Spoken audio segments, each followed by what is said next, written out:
हरिहंत सिद्ध सुप्रियोपाध्याय साधु सर्व अर्थ के प्रकाशी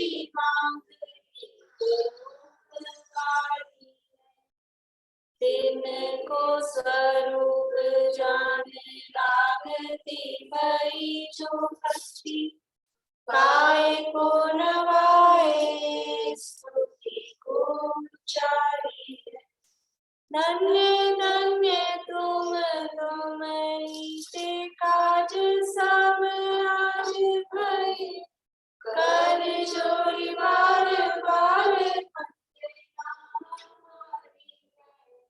मंगल कल्याण सुख ऐसो हम चाहत हैं हो मेरी ऐसी दशा हो मेरी ऐसी दशा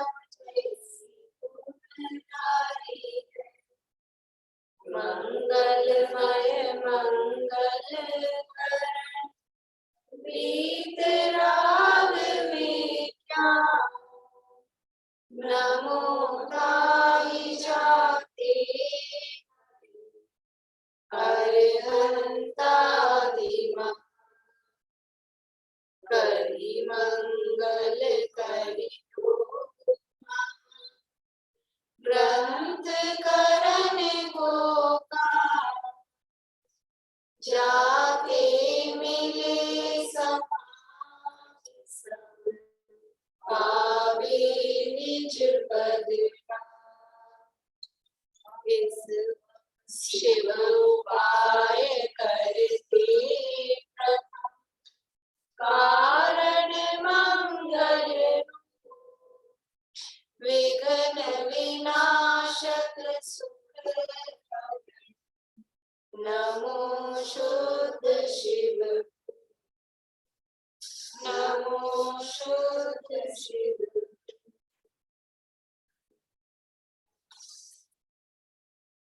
मोक्ष और प्रकाशक नवा अधिकार कल से शुरू किया है, अंतिम अधिकार है।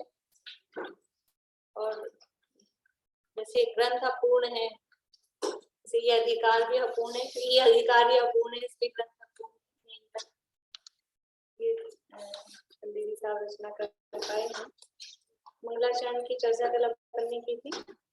शिव उपाय करते प्रथम कारण मंगल रूप। ये जो कल अपन ने अर्थ दोनों तरह से कहा भी था, देखा भी था, पर मुख्य रूप से अपन ने कारण परमात्मा वाला अर्थ किया था।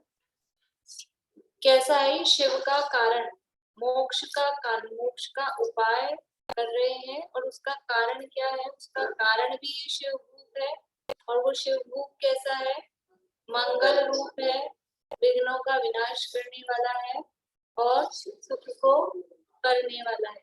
कौन है वो शिव रूप? मोक्ष का राजा, मोक्ष का अधिपति, वो मैं स्वयं। और सिद्ध परमात्मा के रूप में देखें तो सिद्ध परमात्मा ही मोक्ष के कारण है। वो कौन से कारण होंगे? नहीं, कारण कहा तो कौन सा वाला कारण? सिद्ध भगवान हमारे मोक्ष के कारण है, निमित्त कारण। सिद्ध भगवान को कहेंगे हम कि वो मोक्ष तो अपना होना है ना, मोक्ष मार्ग में अपने को लगना है, तो वो कारण है, तो निमित्त कारण है देवशास्त्र। अभाव कारण तो पर्याय, मतलब सिद्ध पर्याय का अभाव होगा। भगवान के दर्शन वो क्या बोलते हैं, आश्रय लिया हुआ है कि इस बहाने हम वो शुभ भाव का अभाव होकर शुद्ध भाव प्रकट होता है, पर वो यहाँ नहीं जमेगा। सिद्ध भगवान को मोक्ष का कारण कह रहे तो निमित्त कारण। वो मंगल रूप है। मंगल रूप क्यों है? क्योंकि विघ्नों के विनाशक हैं, मोहराग देश रूपी पापों को गलाने वाले हैं, नाश करने वाले हैं, उनके निमित्त से। अब यहाँ अब सिद्ध भगवान वाला जो अर्थ लगाएंगे तो सारे अर्थ में निमित्त रूप में लगेगा।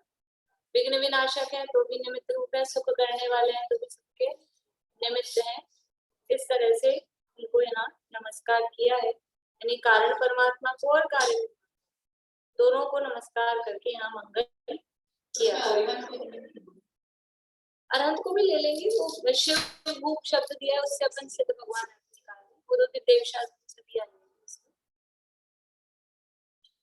वो तो फिर पीछे जाते जाओ ना तो सिद्ध भगवान सिद्ध दशा से पहले शक्ति ही थी, फिर उसमें गुरु भी आ जाएंगे, तो वो सभी देव।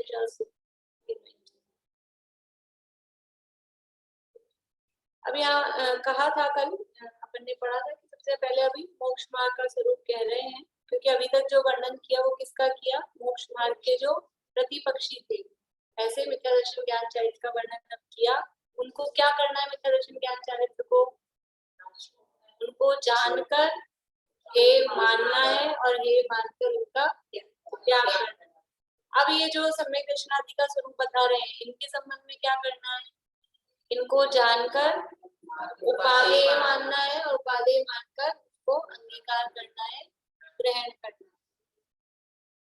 क्यों करना है, क्योंकि आत्मा का हित मोक्ष ही है, आत्मा का हित मोक्ष ही है और उस मोक्ष का उपाय ही आत्मा का कर्तव्य है, इसलिए उसका उपदेश यहाँ पर देते हैं।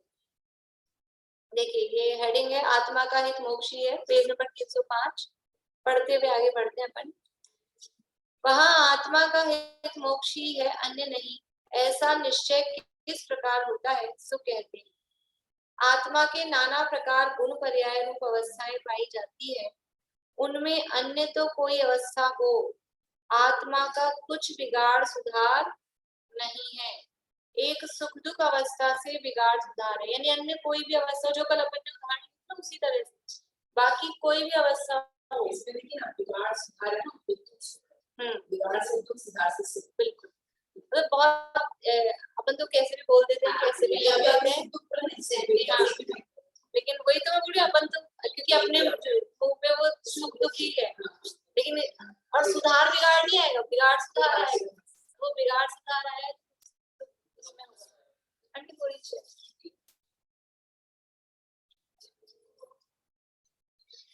तो अन्य कितनी भी कोई सी भी अवस्था हो उससे कुछ मतलब नहीं, उससे कुछ बिगाड़ सुधार नहीं, कैसी भी पर्याय में अवस्था होती हो, जो कल अपन ने उदाहरण देखे थे कि गोरा हो कि काला हो, बाल काले हो कि सफेद हो, बाहर में कैसी भी अवस्था हो, मतलब बाहर में नरक में स्वर्ग में हो ना, उससे भी बिगाड़ सुधार नहीं है, वो बाहर नारकी की अवस्था हो कि देव की अवस्था हो, वो नरक क्यों बुरा लग रहा है कि उसमें वो दुखी फील होता है, दुख सुख से ही है, मतलब उसी से क्या कर रहा है उससे, हाँ उसी से मतलब है, बाकी सम्यक दृष्टि है तो कहीं भी रहे, सारा कभी कभी दुखी रहते हैं, हमारे दुख का ही वेदन करते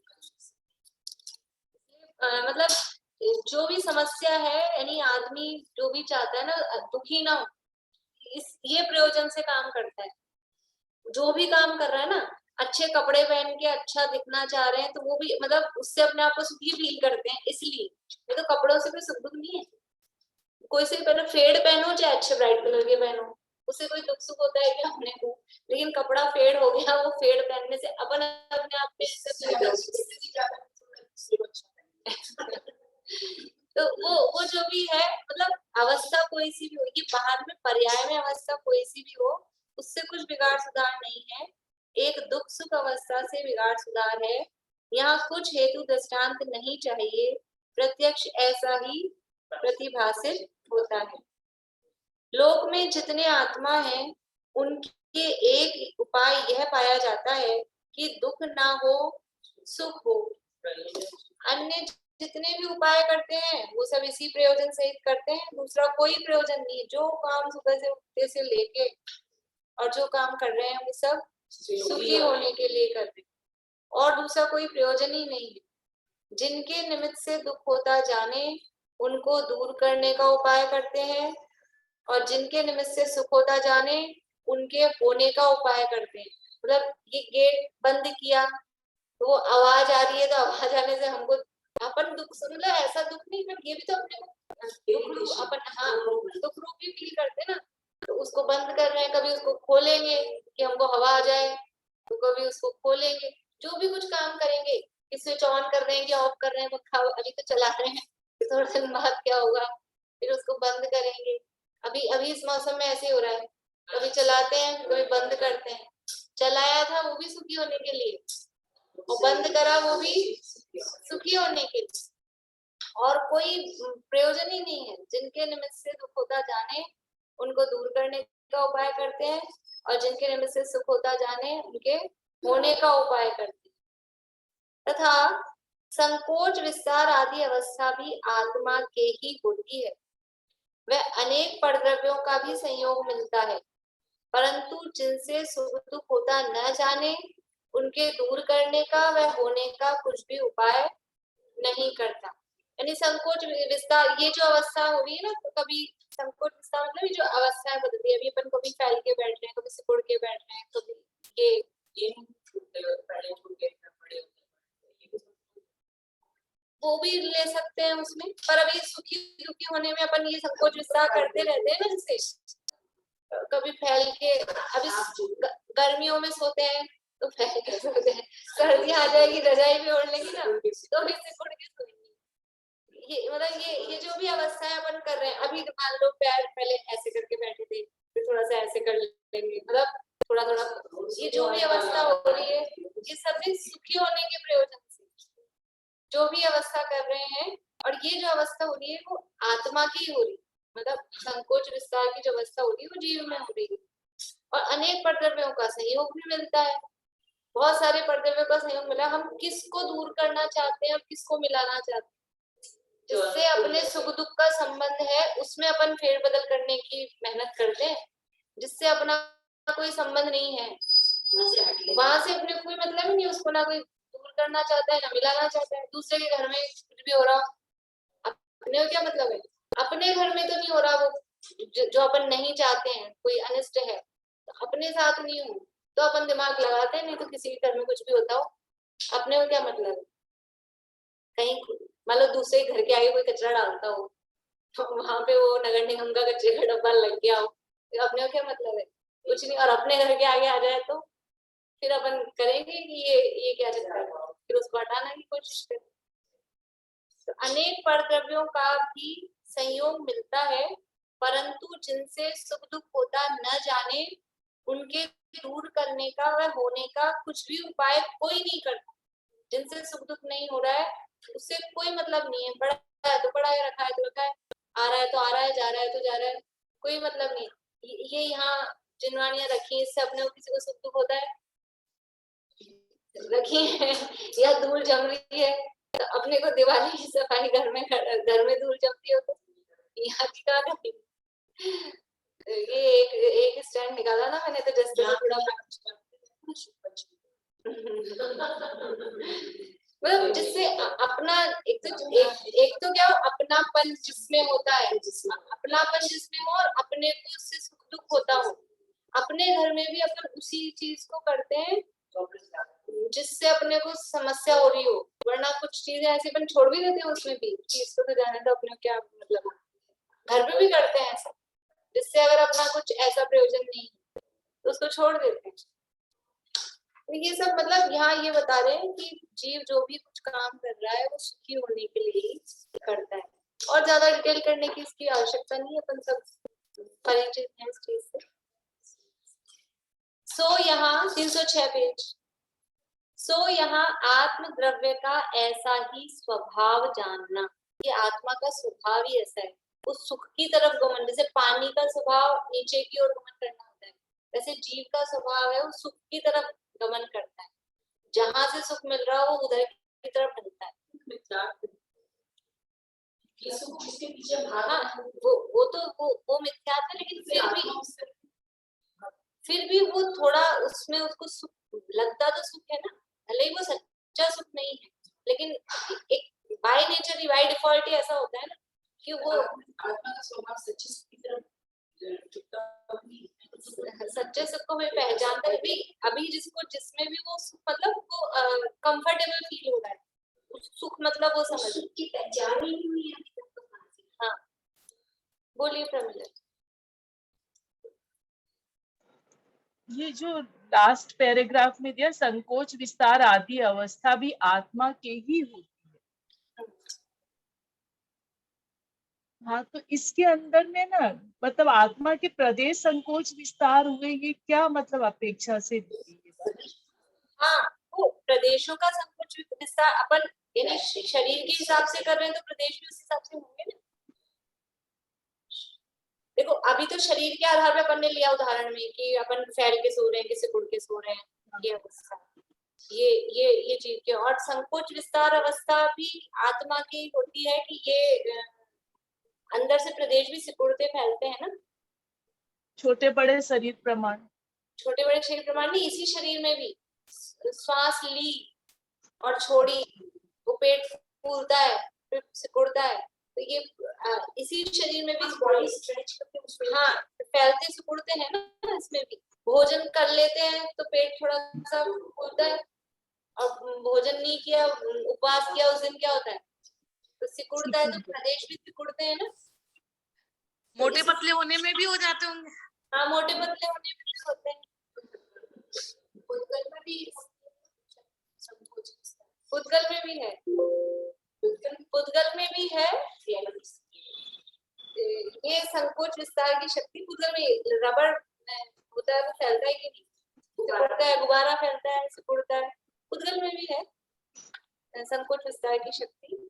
लेकिन अभी तो यहाँ ये जो संकोच विस्तार अवस्था आत्मा में हो रही है, आत्मा इस तरह से फैलता सिकुड़ता भी है, और अनेक मतलब खुद भी वो फैल रहा है, अन्य द्रव्यों का सहयोग भी मिल रहा है, लेकिन किसको मिला रहा है, किसको हटा रहा है, कि जिससे फैलना सिकुड़ना भी सुख के हिसाब से, जहाँ दुख फील कर रहा है वहां पर उसको हटाना चाहता है, उस अवस्था को दूर करना चाहता है, और जहाँ कंफर्टेबल फील करता है, सुख फील करता है, कोशिश करता है।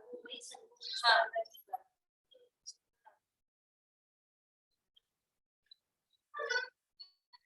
सो यहाँ आत्म द्रव्य का ऐसा ही स्वभाव जानना, और तो सर्व अवस्थाओं को सह सकता है, एक दुख को नहीं सह सकता।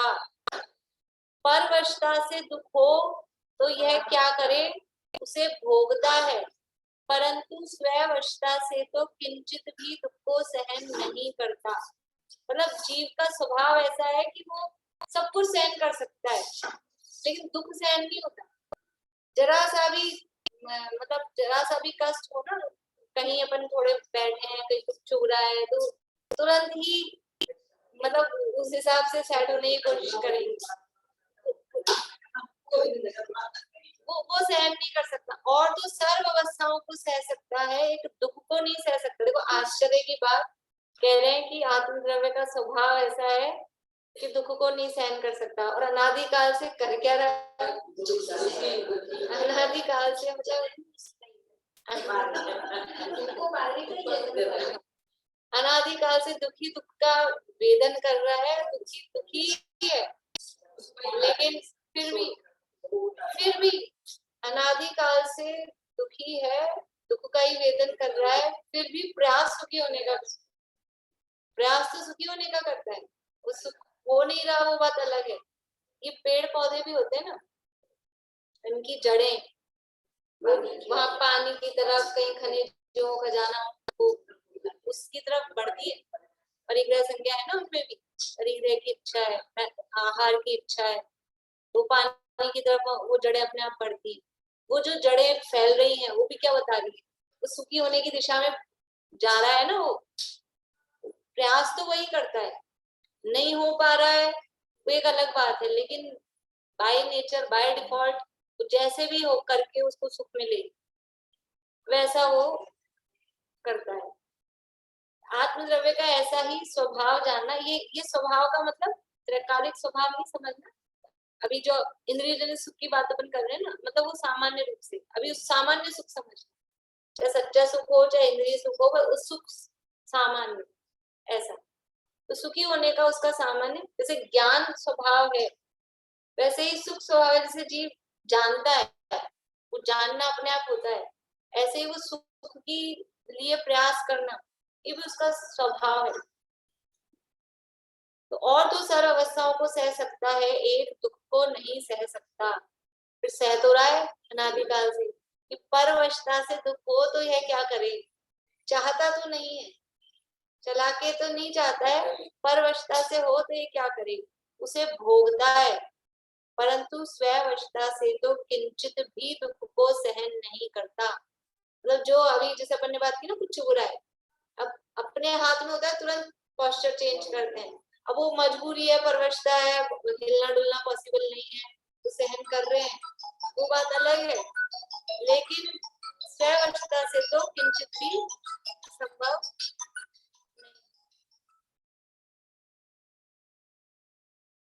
तथा संकोच विस्तार आदि अवस्था जैसी हो वैसी हो, उसे स्ववशता से भी भोगता है, वहां स्वभाव में तर्क नहीं है।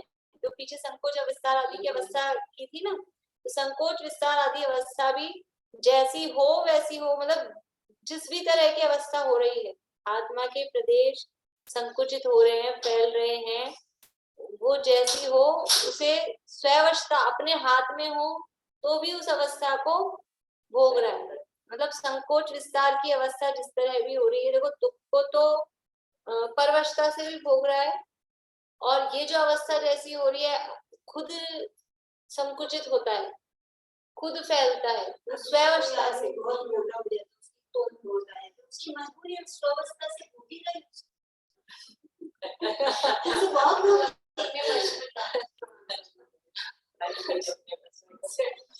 बोलिए आशीष। एक तो आत्मा का स्वभाव है कि सुख तो एक आत्मा का स्वभाव है। इसका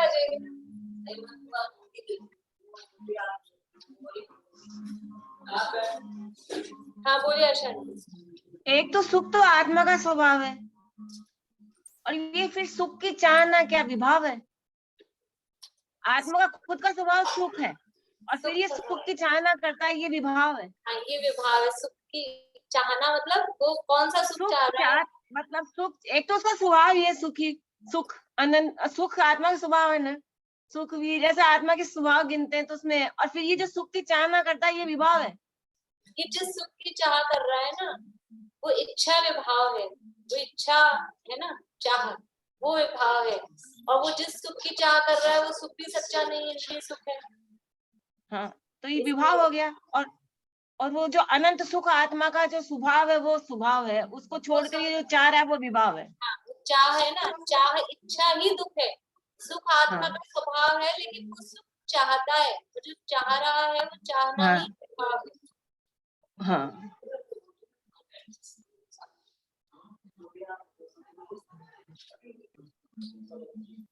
ठीक है, तो ये जो चाह है ना, इच्छा, इच्छा ही विभाव है।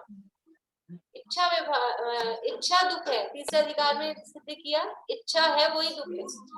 तो उस सुख की जो इच्छा हो रही है ना, हाँ, वही दुख। स्वभाव है, तो वो स्वाभाविक रूप से, यानी अपने आत्मा में लीन रहेगा, तो ज्ञान भी स्वाभाविक रूप से होगा, सुख भी स्वाभाविक रूप से होगा। लेकिन ये अपने में लीन है नहीं, बाहर में प्रवृत्ति कर रहा है, तो बाहर में प्रवृत्ति कर रहा है, इसलिए दुखी है। और फिर दुखी होने पर सुख की इच्छा करता है, तो वो और दुख है। सुख की इच्छा, वो भी तो दुख है। हाँ, तो सुख की इच्छा ही दुख है अपने आप में। हाँ, ये जो सुख की चाहना कर रहा है, हर इसको छोड़ के उसमें सुख, उसमें सुख, यही दुख है। इच्छा ही दुख है। एक्चुअल में यही दुख है। हाँ,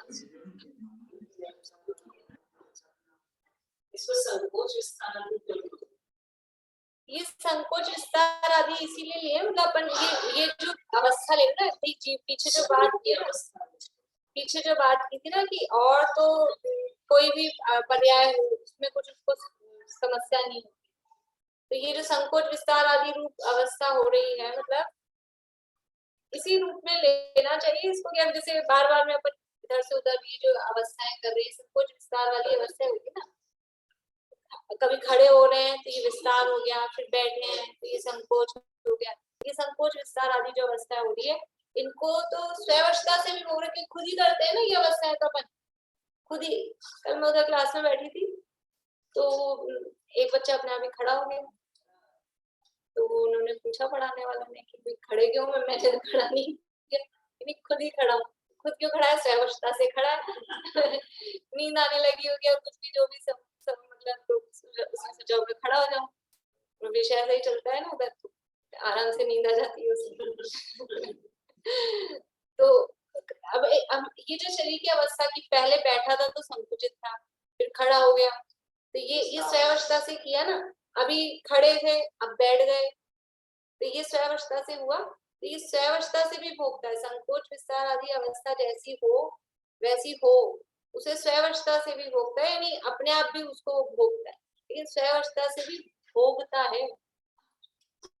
मतलब उसमें वो कोई आनंद मान रहा है, भोगना शब्द समझते ना, मजबूरी, भोगते हैं कोई चीज, वो मजबूरी का प्रतीक है। तो स्वयवस्था से भी उसे भोगता है। वहां स्वभाव में तर्क नहीं है, आत्मा का ऐसा ही स्वभाव जानना। कैसा स्वभाव जानना? कि और तो सब अवस्थाओं को सह सकता है, दुख को नहीं सह सकता, और सब कुछ सह सकता है। और वो दुख जिस रूप में हो रहा है, मतलब शारीरिक दुख हो, वो वाला दुख नहीं। ये बाल सफेद हो गए, अब बाल सफेद हो गए, ये क्या है? सुख है कि दुख है इसमें? इसमें कोई ये बाल सफेद बाल कोई कष्ट देने वाले नहीं है, लेकिन इससे दुखी है, और वो इस दुख को नहीं सहन कर पाएगा कि कर सकता है कि मेरे बाल सफेद, इसलिए वो उसको सुधारने में लगा। पर ये आत्मा का ऐसा ही स्वभाव है, आत्मा का ही स्वभाव है कि दुख को सहन नहीं कर।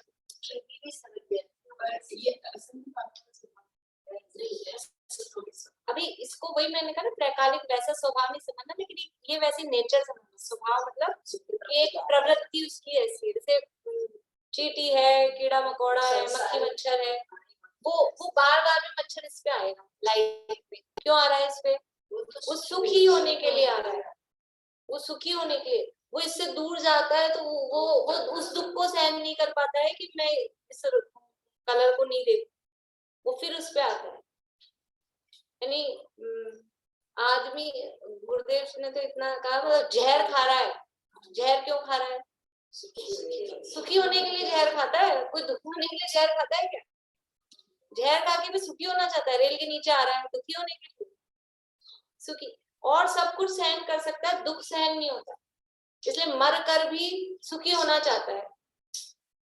अब वो बात, वो इतना दिमाग नहीं लगता कि ये उपाय सही है कि गलत है, लेकिन जो भी काम करता है जीव, वो सुखी होने के लिए ही करता है। दुख से छुटकारा पाना। समझ लो, ऑपरेशन कर रहा है किसी चीज का, ऑपरेशन कर रहा है, किस लिए कर रहा है? और ऑपरेशन में सुख होता है क्या? हुए हुए ऑपरेशन, ऑपरेशन में सुख होता है क्या? लेकिन फिर भी वो जो कराते हैं वो सुखी होने के लिए। यानी ये ऐसा जीव का स्वभाव है, जो काम करता है ना वो सुखी होने के लिए ही कर रहा है। यहाँ आए, इतनी दूर से आती, बहुत दूर रहती है, क्यों आती है यहाँ इतनी दूर? सुखी होने के लिए। ये घर में रहेंगे तो फिर बेचैनी कि मैं आई हूँ, मान लो घर से ज्वाइन करती है, लेकिन एक लगता होगा ना, मान लो जाने की इच्छा नहीं, जा पा रहे हैं, देख ऐसा नहीं आए, तो वो दुख सहन नहीं होता, आ जाता। ये आत्मा का स्वभाव ऐसा है।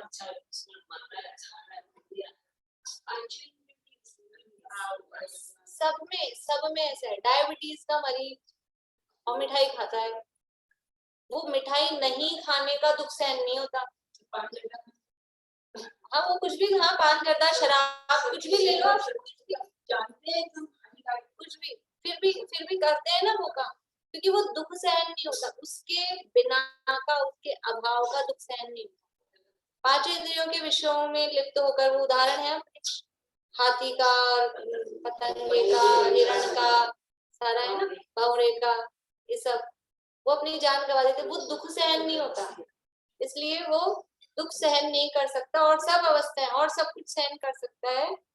अब वो दुख किसी भी रूप में हो सकता है, किसी को कषाय का, जैसे कुछ लोग ऐसे बोलते हैं हम और तो सब सहन कर सकते हैं, अपमान सहन नहीं कर सकते, तो वो अपमान का दुख है।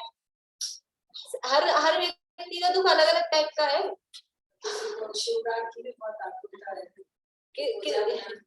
किसी को शारीरिक कष्ट सहन होता है, मानसिक कष्ट सहन नहीं होता है, किसी को मानसिक सहन होता है, शारीरिक सहन, सबका अलग अलग टाइप का है, दुख भी अलग अलग टाइप का है, लेकिन वो दुख सहन नहीं कर सकता। हाँ, मानसिक कष्ट नहीं होती है, तो वहां स्वभाव में तर्क नहीं है, ये स्वभाव है, इसलिए इसमें अब आप कोई तर्क लगाओ कि नहीं ऐसा क्यों कर रहा है वो, तो नेचर ही ऐसी है। जो जीव है वो सुख की दिशा में प्रयास करता हुआ दिखता है। जितने भी जीव संसार में लगे हुए हैं वो सब मतलब जो भागते दौड़ते दिख रहे हैं, खड़ी हो जाती हूँ कभी फ्री होती हूँ ना तो छत पे जाके, तो हमारे तो मेन रोड है, तो वहाँ लाल रेड लाइट है, लोग आ रहे हैं जा रहे हैं, गाड़ियां भाग, मतलब क्यों भाग रहे हैं सब इधर से उधर क्यों भाग रहे हैं इधर से, तो सुखी होने के लिए, तो सुखी होने के लिए भाग रहे हैं। ऐसा ही इसका स्वभाव है। देखो, दुखी हो तब सोना चाहता है, वहां सोने में ज्ञानादिक मंद हो जाते हैं, परंतु जड़ सरीखा भी होकर दुख को दूर करना चाहता है। ये सोना क्या है, सोने की अवस्था वो अपने ज्ञान को एकदम मंद करने वाली अवस्था है, लेकिन फिर भी सो जाऊं अब तो ये सो के सुखी होना। जो सुन्न करने का या बेहोशी का इंजेक्शन लगवाते हैं, क्यों सुलाती कहता है कि उसको पता नहीं चाहिए, तो वो वहां का ज्ञान बंद करके ये दर्द, ये दुख मुझे फील, ये दुख मुझे पता नहीं लग पाएगा, ऐसा। यानी मतलब अपने ज्ञान को जड़ सरीखा होकर, अपने ज्ञान नहीं चाहिए जीव को, यद्यपि ज्ञान के लिए, वो ज्ञान भी सुख के लिए, सुख मिलता हो तो ज्ञान चाहिए, और अगर उससे दुख मिलता हो तो ऐसा ज्ञान हमको नहीं चाहिए, इसलिए उस ज्ञान को बंद करा देते, उसमें इंजेक्शन लगवा के कुछ भी सोकर कैसे भी, अपने को पता नहीं चलता बस। दुखी हो तब सोना चाहता है, वहां सोने में ज्ञानादिक मंद हो जाते हैं, परंतु जड़ सरीखा भी होकर दुख को दूर करना चाहता है तथा मरना चाहता है, वहां मरने में अपना नाश मानता है, परंतु अपना अस्तित्व खोकर भी दुख दूर करना चाहता है। वो ये नहीं समझता है मर जाऊंगा तो मैं बचूंगा, अगर इतना विवेक हो कि मरने के बाद भी मैं बचूंगा तो फिर तो समझ में आ जाएगा कि तो खत्म होने वाला है। तो मर के समझ रहा है मर के खत्म हो जाऊंगा पूरा, मरने में अपना नाश मान रहा है, अपना नाश करके भी क्या चाहता है, सुखी होना चाहता है, दुख नहीं चाहता है। लेकिन ये सब नॉर्मली जो विवेक होता है इंसान, वो तो ये तो तीव्र कषाय में बिल्कुल विवेक शून्य हो जाए तभी होते हैं काम को, लेकिन अपना अस्तित्व खोकर भी दुख दूर करना चाहता है, इसलिए एक दुख रूप पर्याय का अभाव करना ही इसका कर्तव्य है। तो जो तुम चाहते हो वही तो करना है, कर्तव्य क्या है, यही तो हम चाहते हैं कि दुख दूर हो, और यही हमारा कर्तव्य है। हम तो वही कर रहे हैं कि वो नहीं कर रहे हैं, वो नहीं कर रहे हैं, लग रहा है कि कर रहे हैं लेकिन वो कर नहीं रहे। सुख प्राप्ति हेतु प्रयत्न करते सुख जाता दूर, जो भी प्रयास कर रहे हैं वो और दुख की तरफ ही ले जा रहे हैं। इसलिए एक दुख रूप पर्याय का अभाव करना ही इसका किसका कर्तव्य है, इसका कर्तव्य है कि दुख दूर हो जाए, अपने आप को सुखी करना ये मेरा पहला कर्तव्य है। हम तो सबको सुखी करने में लगे हैं, माता को, पिता को, पति को, पत्नी को, बेटा को, बेटी को, सबको सुखी करने में लगे हैं, लेकिन पहला कर्तव्य क्या है, अपने आप को सुखी करना। लेकिन कौन सा सुखी करना, ये सुख, ये बाहरी सुविधाओं वाला सुख नहीं, सच्चा सुख अपना, अपने, हाँ दया करो, पहले अपने पर दया करनी, फिर दूसरों पे दया हो। इसलिए दुख रूप पर्याय का अभाव करना ही मेरा प्रथम कर्तव्य है। अब दुख का अभाव यानी सुख, सुख क्या है वो कह रहे हैं, तथा दुख न हो वही सुख है, दुख न हो वही सुख है, क्योंकि आकुलता लक्षण सहित दुख, उसका अभाव ही निराकुल लक्षण सुख है। दुख का लक्षण है आकुलता, तो आकुलता से अपोजिट है, दुख से अपोजिट है सुख, दुख का अपोजिट है सुख, और दुख का लक्षण है आकुलता, इसलिए सुख का लक्षण क्या है, आकुलता का अभाव, निराकुल, निराकुल लक्षण ही सुख है। बिल्कुल ये वो जो लाइनें हैं अपनी छड़ा में, आत्म को हित है सुख सो सुख, आकुलता बिन कहीं आकुलता बिन, वो वाला सुख आत्मा का हित है, वो वाला सुख प्राप्त करना हमारा कर्तव्य है। निराकुल सुख प्राप्त करना कर्तव्य है। ये दुनिया के विषय भोगों वाले सुख ये निराकुलता वाले नहीं है। वो कैसे हैं? इंद्रिय सुख सुख नहीं, दुख है, विषम बाधा सहित है बंध का कारण, दुखद परतंत्र है विच्छिन्न। वो निराकुल नहीं है, वहां तो आकुलता ही आकुलता है। इंद्रिय सुखों में तो आकुलता बढ़ती है, और तो तृष्णा बढ़ती है, इसलिए वह निराकुल नहीं है। निराकुल लक्षण सुख है, सो यह भी प्रत्यक्ष भाषित होता है, यानी जहां आकुलता हो रही है वो सब दुख है। संजीव जी तो ऐसा बोलते हैं कि सुख मतलब क्या, जहां से जीव हटना नहीं चाहे उसका नाम सुख। अब हम पूजन में सुख है, कि स्वाध्याय में सुख है, कि दर्शन में सुख है, थैला टांगे हुए यहाँ पे भारी, इसका अंदाज़ इधर से है, हाँ। है। यात्रा में सुख है, कितने दिन की करें एक दिन में हो गए बराबर कितने दिन की करें, 2-4 दिन, 10 दिन, 15 दिन, थकान होती है, थकान होती है। वहाँ आकुलता है, हर चीज में आकुलता है। सोते रहो तो भी आकुलता है, ज्यादा सोते तो कमर दुखने लग जाती है ज्यादा सोने की बजाय। ट्रेन में कहीं जा रहे हो अच्छे भले, और अपने मान लो सुबह कुछ काम नहीं, 10 बजे तक पहुंचना है, 11 बजे तक पहुंचना है, तो भी लेटे नहीं रह सकते हैं। जो अपना रूटीन का टाइम क्या 9 बजे तक लेटे रहे, अपन मान लो नीचे वालों ने खुलवा नहीं रहे तो कमर दुखने लग जाती है, लेटा नहीं रहा जा सकता। वो आकुलता है सब। दुख ना हो वही सुख है, क्योंकि आकुलता लक्षण सहित दुख उसका अभाव ही निराकुल लक्षण सुख है। सो यह भी प्रत्यक्ष भाषित होता है, इसके लिए बहुत ज्यादा चर्चा करने की जरूरत नहीं है। वो सब अनुभूत है, सबकी अनुभूत है ये चीज। बाय किसी सामग्री का संयोग मिलो, जिसके अंतरंग में आकुलता है वह दुखी ही है, जिसके आकुलता नहीं है वह सुखी है। बाय किसी सामग्री का, कोई सामग्री मिली लेकिन एक व्यक्ति दुखी है और एक व्यक्ति सुखी है। कौन दुखी और कौन सुखी है? कि जिसके अंदर में आकुलता है वो दुखी, और जो अंदर से निराकुल है वो सुखी। एक ही चीज मिले, वही उदाहरण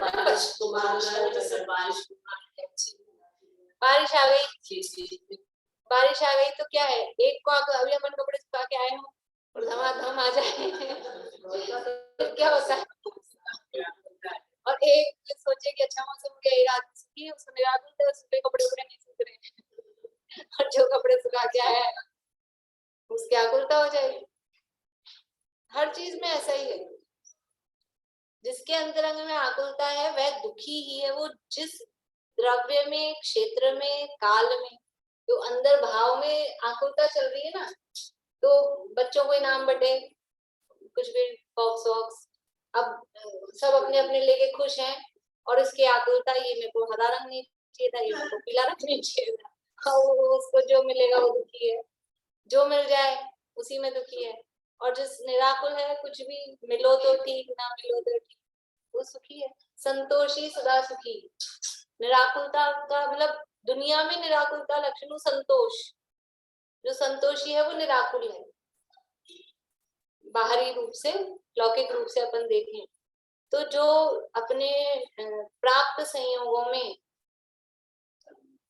जो अपने नसीब में खुश है वो खुश नसीब है। जो अपने नसीब में खुश है, जो मिला है ठीक है, क्योंकि बिना उदय प्रमाण कुछ मिलता नहीं। तो हमको जो मिला है वो अच्छा ही मिला है, क्योंकि हमने इतना ही अपन लेकर आए थे भी। अपन जितना खर्च करेंगे वही तो मिलेगा। जैसा अपन किसी का तो एसी का टिकट है, फर्स्ट एसी का है, किसी का थर्ड एसी का है, और किसी का स्लीपर का है, और किसी का तो जनरल का ही है। तो वो जनरल वाला रोए, दुखी होए कि देखो इनका तो फर्स्ट एसी का, इनका तो फर्स्ट एसी का। तुमने जितना रुपए लगा के टिकट कटाया है उतना ही तो मिलेगा, वैसी तो सुविधा मिलेगी। तो जिसने जैसा किया है उसी अनुसार सामग्री, बाहर साधन मिल रहे हैं, तो कर्म के उदय अनुसार है ना।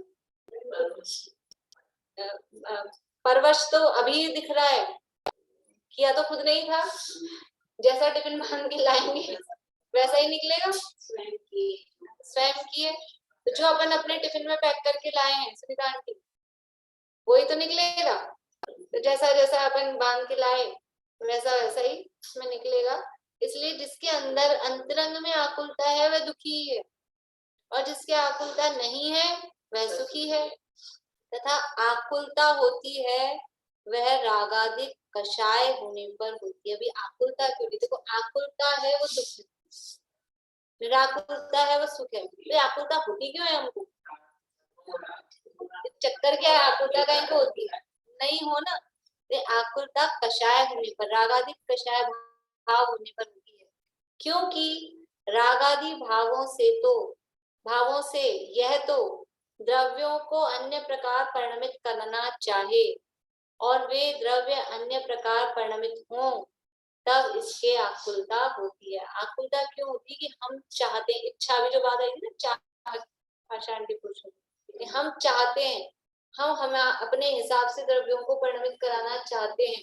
तो द्रव्य अनादि निधन वस्तुएं भिन्न भिन्न अपनी अपनी मर्यादा लिए परिणमित होती हैं। कोई किसी के अधीन नहीं है, कोई किसी के परिणमित कराने से परिणमित नहीं होती। पारुल याद है कि नहीं है? मैं सुनूंगी मंडे को, ठीक है ना? सबसे सुनूंगी। याद कराया था अनादि निधन वस्तु, 52 नंबर पेज पे है। अनादि निधन वस्तुएं भिन्न भिन्न अपनी मर्यादा लिए परिणमित होती है। कोई किसी के अधीन नहीं है, कोई किसी के परिणमित कराने से परिणमित नहीं है। इसका अच्छा सा वो बनवा के हमारे लिखा हुआ है, लगाना चाहिए बिल्कुल। आपके संजय जी को बोल देना बना दे इसके, तो फ्रेम करा दें। कौन सा पेज नंबर बताए भाभी? 52 ओके। 52 पे भाभी इसमें लिखा है निराकुलता ही सुख है। तो जो आलसी व्यक्ति होता है बाय नेचर, जो आलसी, जिसको कुछ ऐसा मतलब, तो वो सुखी है मतलब? बाहर से देखने में भी लौकिक रूप में, लेकिन तो भी वो आलसी भी निराकुल हो तब है ना बात। वो अंदर, हाँ, पर दुनिया में कुछ लोग ऐसे दिखते हैं, मतलब ऐसा लगता है कि लोग उनको टेंशन ही नहीं बात होता है। तो उस रूप में उतना यदि वो में तो सुखी प्रमादी हो गया। हाँ, लेकिन बाहर अभी अपन ऊपरी रूप से भी देखें लौकिक में, तो लौकिक में फिर उसको सुखी कहा जाएगा जिसको ये नहीं है, टेंशन नहीं है, तो दुनिया में सुखी है। वो दुनिया में वो फ्री रहता है। लेकिन अभी तो वैसा अपन उस रूप में देख रहे हैं, सच्चे सुख वाली बात नहीं चल रही। अभी तो दुनिया में जैसे सुख दुख की भी नाप हो रही है ना, दुनिया में भी कौन दुखी और कौन सुखी। इसलिए मैंने कहा था संतोषी। वो आलसी है तो वो अपने, वो भी संतोषी है आलसी आदमी, क्योंकि उसको खुद को कुछ करना नहीं है, उसको करना नहीं है, इसलिए वो संतोषी रहेगा। प्रमादी है तो वो दुनिया में संतोष में सुख माना जाता है। अभी जो भी मिल गया उसमें ठीक है, उस हिसाब से वो सुखी है। और जो असंतुष्ट है वो दुखी रहता है, परेशान नहीं है कि संतुष्ट। हाँ, वही मैंने शुरू में कहा कि वो अगर संतुष्ट है तो वो सुखी, लेकिन आलसी भी है और फिर वो चाहता भी है ये भी हो वो भी हो।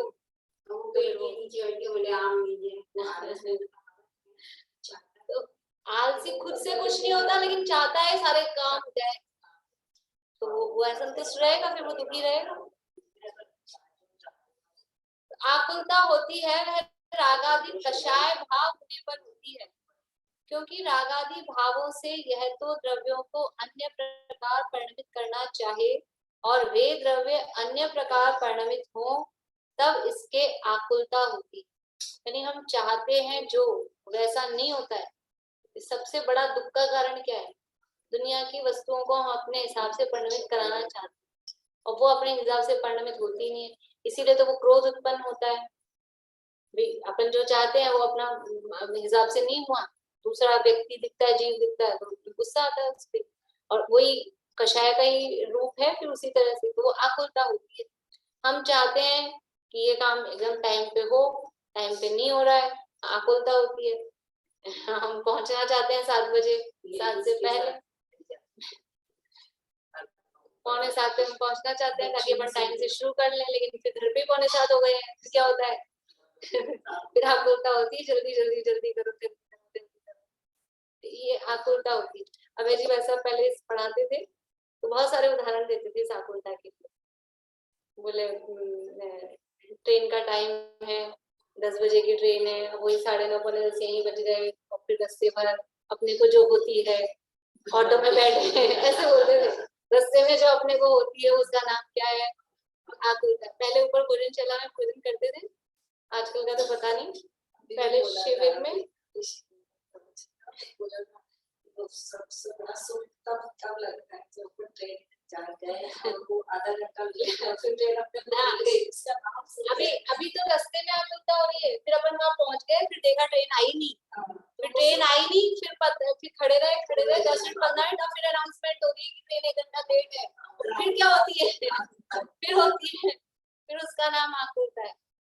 ऊपर चले गए भोजनशाला में भोजन के लिए, और बैठ से पहले क्या होता था, अभी तो मुझे ध्यान पता नहीं, बैठ जाते थे सब पंगत, नीचे नीचे बैठ के होता था ना पहले, तो बैठ जाते थे, और जब तक घंटी नहीं बजे तब तक रोजगारी स्टार्ट नहीं होती।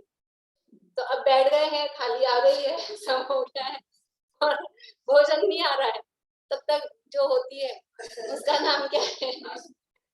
उसका नाम आकुलता। तो बहुत सारे उदाहरण देते थे वो पहले।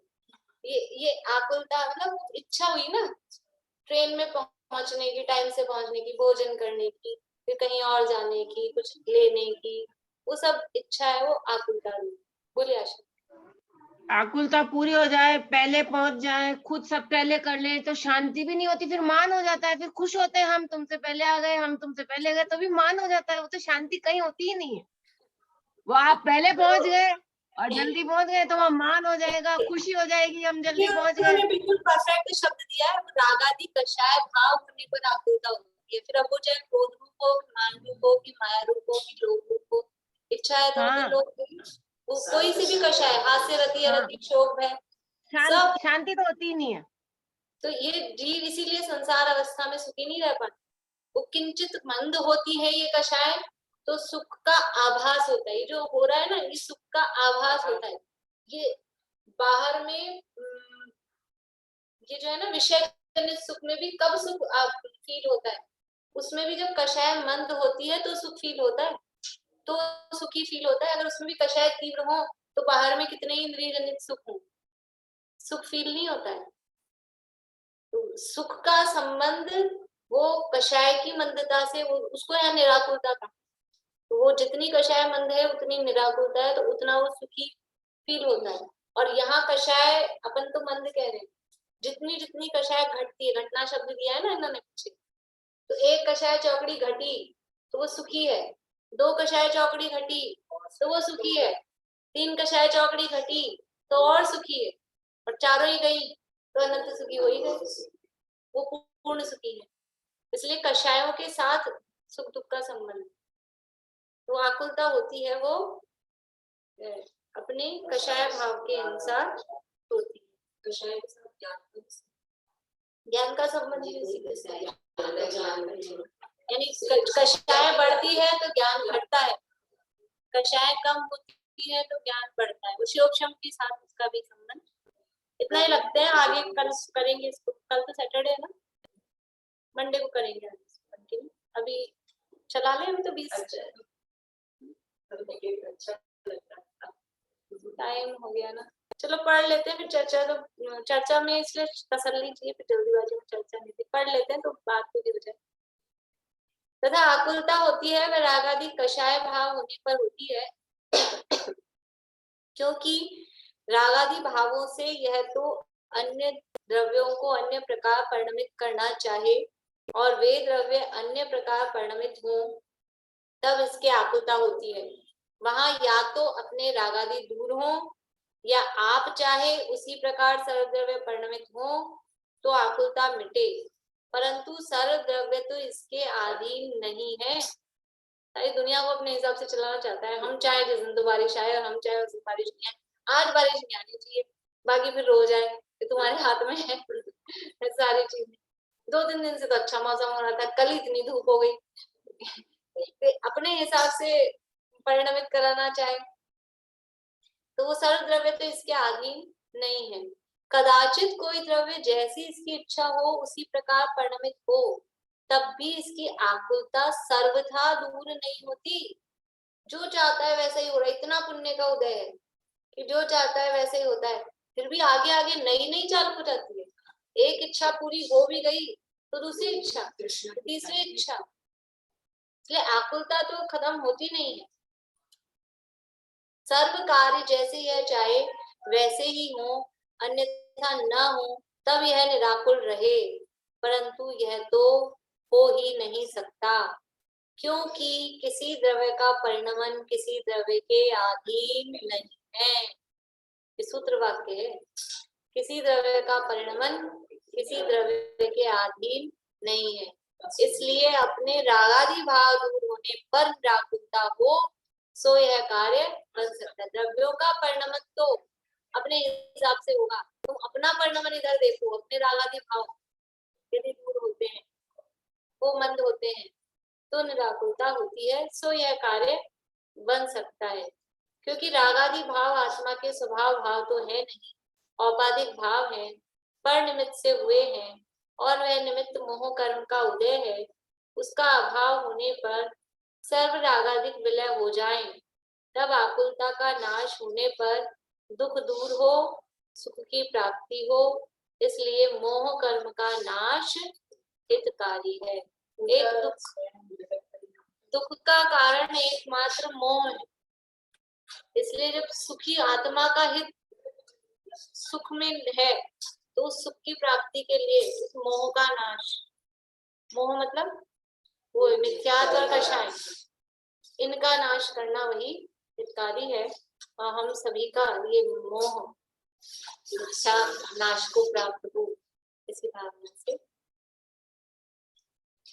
जिनवाणी स्तुति में वीर हिमाचल ते निकसी का एक स्टेंजा बोली।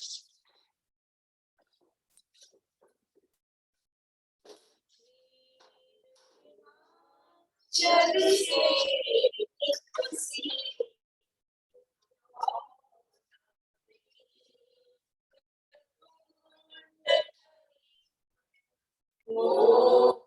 हिमाचल के चल की चढ़ा दूर करी, ज्ञान करो निधि माही रखी, बहुनंद तरंगनि सो कुछ ही है, काश शिशारद नंदनगी, रवि में अंजलि शीश धरी, मैं अंजलि शीश।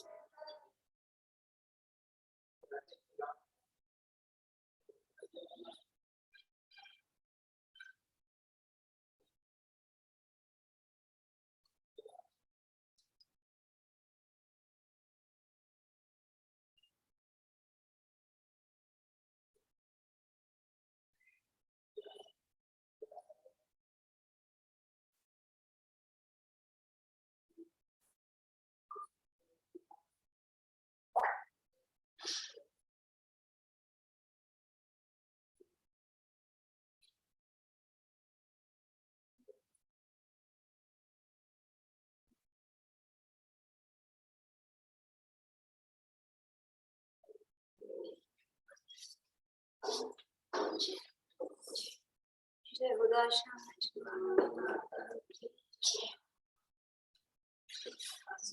बोली बेटा। आपने 52 पेज पर क्या बताया ये? 52 पेज पे वो एक वाक्य है, अनादि निधन वस्तुएं अपनी महाराज। अनादि अनादि निधन वस्तुएं, वो वाला वाक्य है 52